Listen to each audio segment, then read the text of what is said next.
Hello students, welcome to my YouTube channel গণিত শিক্ষা।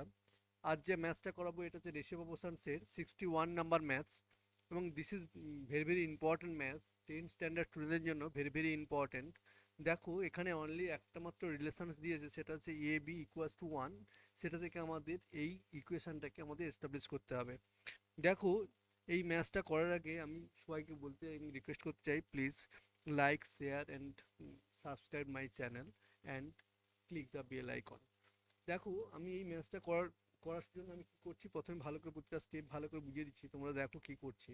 এখানে যেখানে গিভেন দিয়েছে সেই গিভেনটাকে আমি কি করলাম, তুলে নিলাম, লেফট হ্যান্ড সাইডটাকে তুলে নিলাম। এখানে লেফট হ্যান্ড সাইডটাকে তুলে নেওয়ার সঙ্গে সঙ্গে এখানে একটা জিনিস তোমাদের একটু বুঝিয়ে দিতে চাই, যে দেখো এখানে A B C equals to one, তার মানে আমি এ ইকুয়ালস টু লিখতে পারি ওয়ান বাই বি সি, কিংবা one by A equals to লিখতে পারি বি সি, এনি ওয়ান যে কোনো একটা, বা কিংবা বি কে আমি লিখতে পারি B equals to one by A C, অথবা one by B equals to A C, কিংবা আমি লিখতে পারি C equals to one by A B and and one by C equals to A B. এই ফর্মুলাগুলোকে আমি কাজে লাগাবো। দেখো আমি কি করছি, এবার দেখো এইটা প্রথম টার্মটাকে ঠিক রেখে এই সেকেন্ড টার্মগুলোকে আমি ভেঙে নিলাম, অর্থাৎ এ প্লাস বির হোল স্কোয়ারের ফর্মুলাতে ভেঙে নিলাম। দেখো এখানে আমি এইটুকুটাকে ভেঙে নিয়েছি, কি করেছি, A square plus two B plus B square. Similarly এখানে আমি করে নিয়েছি A square plus two A B plus B square. এখান থেকে দেখো এই সি সি রিডিউস হয়ে গেল, এখানে বি আর বি রিডিউস হয়ে গেল। তাহলে পড়ে থাকলো কি, না পড়ে থাকলো এ স্কোয়ার বি স্কোয়ার, এই টার্মগুলো, আর টু প্লাস ফোর পড়ে থাকলো। দেখো ভালো করে, এই ফোরটাকে আমরা two plus two equals to four, এই two plus two equals to four আমি এখানে নিয়ে নিলাম। এই ফোরটা এখানে চলে এলো, আর স্কোয়ার যেমন করে বি স্কোয়ার আর সি স্কোয়ার যেমন আসে তেমন করে আমি সাজিয়ে নিলাম।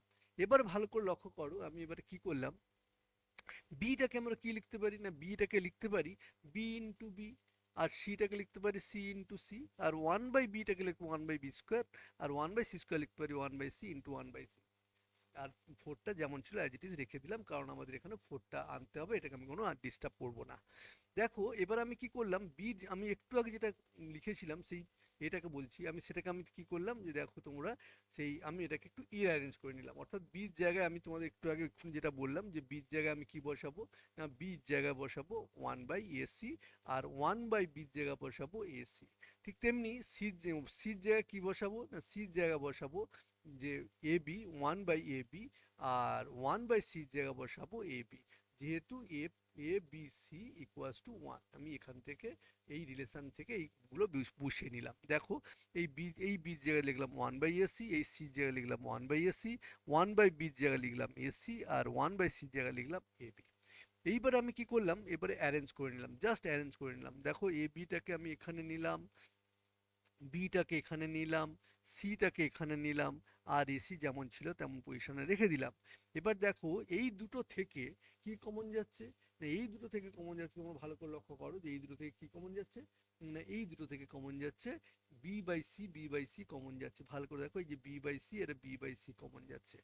আর এখান থেকে কি কমন যাচ্ছে, না সি বাই এ, এখানে দেখো বি আর সি, সি বাই বি, আর এখানেও সি বাই বি কমন যাচ্ছে। তাহলে এই দুটো থেকে আমি কি করলাম, কমন নিলাম। কি করে যদি কমন নিয়ে নিই তাহলে কি পড়ে থাকছে, ভালো করে দেখো, সব জায়গায় এই দুটো থেকে যদি আমি কমন নিই তাহলে পড়ে থাকছে A plus one by A, এখান থেকে যদি কমন নিই A plus one by A. এবার এই তিনটে থেকে দেখো A plus one by A common চলে যাচ্ছে, তার মানে তিনটে থেকে আমি কি করতে পারি, A plus one by A common নিয়ে নিতে পারি। যেই কমন নিয়ে নিলাম, তোমরা দেখো ভালো করে, এইবারে এই এখানটায় চলে, এবার দেখো এই দুটোকে আমি সাবস্টিটিউট করব। কি সাবস্টিটিউট করব, কোথা থেকে কি সাবস্টিটিউট করব, না আমরা জানি কি, না আমরা জানি A equals to one by B C, আর one by A equals to B C. এই দুটো এখানে সাবস্টিটিউট করছি। যদি আমি সাবস্টিটিউট করে দিই তাহলে আমি কি হলো, এখানে যেটা বললাম তাই সাবস্টিটিউট করে দিলাম, এই দুটোকে আমি সাবস্টিটিউট করে দিলাম। করে দেওয়ার পর এটাকে এখান থেকে আমরা কি করবো, একটু অ্যারেঞ্জ করে নিয়ে কমন নেবো। তাহলে কিভাবে অ্যারেঞ্জ করলাম, বি বাই সি এখানে নিলাম, আর ওয়ান বাই বিসি এখানে নিলাম, আর এই দুটো থেকে রিমেনিং দুটোকে এখানে ফেলে দিয়ে রাখলাম, এই দুটো অ্যারেঞ্জ করে রাখলাম। এইবার এই দুটোকে দেখো তোমরা সুন্দর করে দেখো কি সুন্দর করে কমন চলে যাচ্ছে। এখান থেকে কি কমন চলে যাচ্ছে, না এখান থেকে এই দুটো থেকে কমন চলে যাচ্ছে। কি কমন যাচ্ছে, দেখো আমি কমন নিয়ে নিয়েছি। কি 1/c, তাহলে 1/c কমন নিলে b প্লাস 1/b পড়ে থাকছে। আর এই দুটো থেকে কি কমন যাচ্ছে, এই দুটোকে 1/c আর এই দুটোকে c কমন চলে যাচ্ছে, তাহলে c কমন গেলে b প্লাস 1/b, তার মানে আবার এই দুটো থেকে কি করলাম, কমন নিয়ে নিলাম। তাহলে কমন নিয়ে নিলে কি পড়ে থাকে না, এটা পড়ে থাকে, আর এখানে এই দুটো রিমেনিং এই দুটো পড়ে থাকছে, সেই দুটো করে নিলাম, অর্থাৎ এখানে কি হয়ে গেল, রাইট হ্যান্ড সাইড হয়ে গেল। তার মানে থ্যাংক ইউ স্টুডেন্টস, আশা করি তোমরা বুঝতে পেরেছো।